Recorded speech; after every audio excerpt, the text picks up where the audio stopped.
क्या आप जानते हैं एक ऐसे मंदिर के बारे में जहां भगवान राम को राजा के रूप में पूजा जाता है? अगर नहीं तो आज जान जाएंगे। ओरछा का राम राजा मंदिर उतना ही महत्वपूर्ण है जितना अयोध्या का राम मंदिर। अयोध्या और ओरछा दोनों का करीब 600 वर्ष पुराना नाता है। राम राजा मंदिर पूरी दुनिया का एकमात्र ऐसा मंदिर है जहां भगवान राम की राजा के रूप में पूजा होती है। अयोध्या से ओरछा की दूरी भी तकरीबन 450 किलोमीटर की है। ऐसा कहा जाता है कि 16वीं शताब्दी में ओरछा के बुंदेला शासक मधुकर शाह की रानी कुंवारी गणेश भगवान राम को अयोध्या से ओरछा लाई थी। हिंदू पौराणिक कथाओं के अनुसार ओरछा के शासक मधुकर शाह कृष्ण भक्त थे, जबकि उनकी महारानी राम उपासक थी और इसी बात को लेकर हमेशा दोनों में विवाद की स्थिति रहती थी। एक बार मधुकर शाह ने रानी को वृंदावन जाने का प्रस्ताव दिया, लेकिन उन्होंने मना कर दिया और अयोध्या जाने की जिद पकड़ ली। तब राजा ने रानी पर व्यंग किया कि अगर तुम्हारे राम सच में हैं, तो उन्हें अयोध्या से ओरछा लाकर दिखाओ। इस बात को रानी ने इतनी गंभीरता से ले लिया कि वह अपने आराध्य राम को लाने सन 1573 के आषाढ़ माह में अयोध्या के लिए निकल पड़ी और वहां 21 दिन तक तप किया। लेकिन जब इसके बाद भी उनके आराध्य प्रभु राम प्रकट नहीं हुए तो उन्होंने सरयू नदी में छलांग लगा दी। कहा जाता है कि महारानी की भक्ति देखकर भगवान राम नदी के जल में ही उनकी गोद में आ गए। तब महारानी ने राम से अयोध्या से ओरछा चलने का आग्रह किया, तो उन्होंने रानी के सामने कुछ शर्तें रख दी।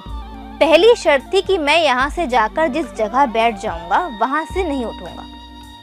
दूसरी थी कि ओरछा के राजा के रूप में विराजित होने के बाद किसी दूसरे की सत्ता नहीं रहेगी। रानी ने अपने आराध्य की सभी शर्तें स्वीकार की और श्री राम की प्रतिमा को लेकर वो साधु संतों और महिलाओं के बड़े जत्थे के साथ अयोध्या से ओरछा की यात्रा पर निकल पड़ी। 8.5 माह में अपना प्रण पूरा करके जब रानी ओरछा पहुंची तो राजा उन्हें देखकर चकित रह गए। फिर भगवान राम के लिए वहां विशाल मंदिर बनवाया गया, परंतु कहते हैं कि सुरक्षा कारणों की वजह से प्रतिमा को मंदिर की बजाय रसोई में विराजमान किया गया। इसके पीछे का तर्क था कि रजवाड़ों की महिलाओं की रसोई से अधिक सुरक्षा और कहीं नहीं हो सकती। ओरछा के इस मंदिर को लेकर एक और कहानी प्रचलित है, जिसमें भगवान राम ने ओरछा के राजा मधुकर शाह को सपने में दर्शन दिए थे। इसके बाद राजा भगवान श्री राम के आदेश पर अयोध्या से उनकी प्रतिमा लाए थे, लेकिन उन्होंने मूर्ति को मंदिर में स्थापित करने से पहले एक जगह पर रख दिया था और जब प्राण प्रतिष्ठा के वक्त मूर्ति को वहां से हटाया जाने लगा तो वो ऐसा नहीं कर पाए।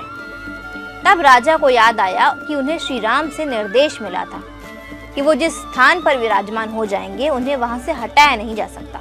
ऐसा माना जाता है कि जिस तरह अयोध्या की रग रग में राम है, ठीक उसी प्रकार ओरछा की धड़कन में भी राम विराजमान है। यहाँ की खास बात यह है कि यहाँ राम धर्म से परे हैं। हिंदू हो या मुस्लिम, ओरछा में राम दोनों के हैं। ओरछा में सिलाई का काम करने वाले मुस्लिम निवासी बताते हैं कि वो रोज दरबार में सजदा करते हैं। उनका मानना है कि ओरछा के राम श्रद्धा चाहते हैं, इसलिए उन्होंने विशाल चतुर्भुज मंदिर का त्याग कर महारानी कुंवारी गणेश की रसोई में बैठना स्वीकार किया था।